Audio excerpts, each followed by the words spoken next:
Alright drivers, I hope you are ready for the settings you've been asking for. The settings for Forza Horizon 6 in MOZA Pit House.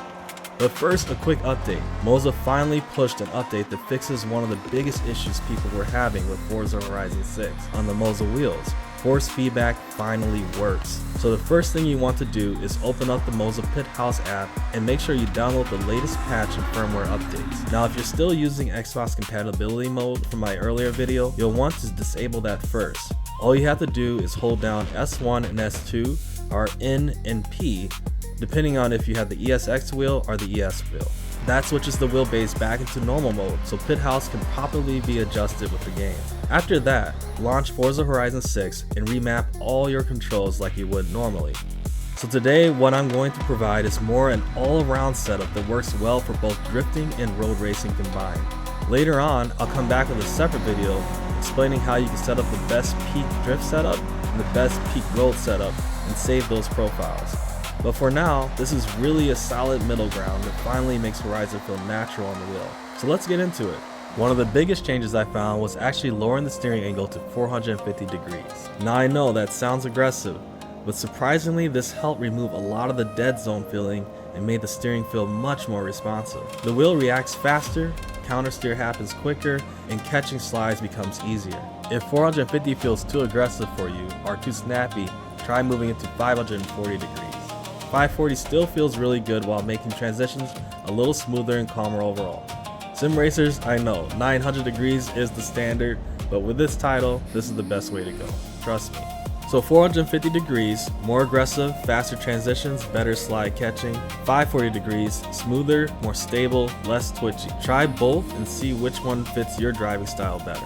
For game force feedback intensity, I'm running 100%. This is basically your overall force feedback strength coming from the game itself. I found 100% gives the R3 enough strength to actually feel weight transfer and grip changes without feeling too weak. Maximum output torque limit is also at 100%.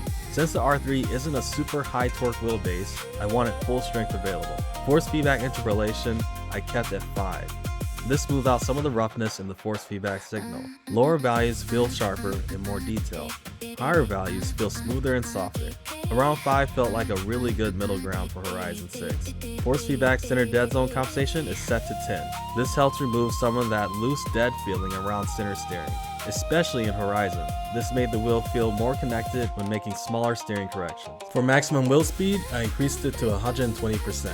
This was huge for drifting. It allows the wheel to rotate faster during transitions and countersteer quicker when the car starts rotating. This helped the wheel feel much more alive and responsive. Now moving over to the right side settings. Natural dampening, I kept around 90. Now I know that sounds high, but surprisingly for Horizon this actually helped smooth out the steering and reduce some of the twitchiness. Too little dampening made the wheel feel overly loose and unrealistic to me. Natural friction I kept around 70. This adds resistance and steering weight to the wheel. Without enough friction, the wheel started feeling too light and floaty. This helped the wheel feel more planted and controlled. Natural inertia I kept at 250. This helps carry steering momentum during transition. This actually made drifting feel smoother because the wheel naturally wanted to continue rotating during countersteer. Too little inertia made transitions feel robotic and abrupt. Wheel spring strength, I left at 0. I didn't feel like I needed extra artificial centering force on top of everything else. Speed dependent dampening I kept around 35. This adds additional stability as vehicle speed increases. It helped high speed drifting feel less nervous and twitchy. Start point of speed dependent dampening I kept around 70. This controls when that extra dampening starts kicking in. Okay, another thing I discovered while testing is that the wheel actually felt better for Horizon when I kept the game force effects active instead of completely disabling them. So game spring, game dampening, game inertia, and game friction. I actually recommend experimenting with these somewhere between 50 and 100%. I have most of them set to 90. Now normally in hardcore sims you might lower or disable a lot of these, but Horizon's force feedback is lighter and more arcade style. So keeping some of these effects active can actually help fill in the steering feel, reduce floatiness, improve weight transfer feel, and make the wheel feel more connected overall. For example, game spring can help stabilize the wheel slightly. Game dampening can smooth out transitions, and reduce overly sharp steering reaction. Game inertia helps the wheel carry momentum during transitions, and game friction can add some natural steering resistance so the wheel doesn't feel too loose or empty. The trick is balancing them. Too much and the wheel becomes sticky, heavy, and delayed. Too little and the wheel starts feeling light. So don't be afraid to experiment slightly within those ranges depending on your car, your steering angle, and whether you drift or grip race more. Okay, here's the real secret sauce. It's actually in the in-game settings, and it's a small change. I'm using basically the same setup for my drift settings video, watch that one after this one, but I made one single adjustment. I changed the force feedback minimum force from 0.5 to 0.6. This last small but powerful tweak gives the wheel that balanced driving feel between road and drift.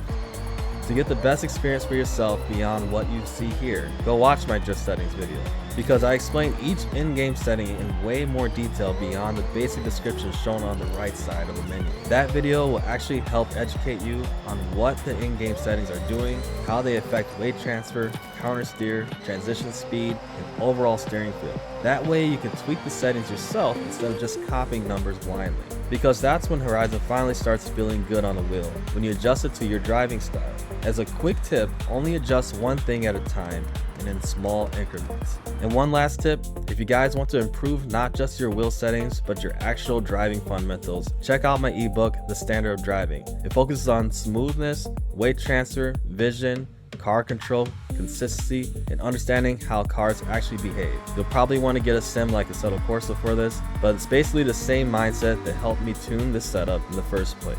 And with that, the link is below. Drive safe and save it for the track.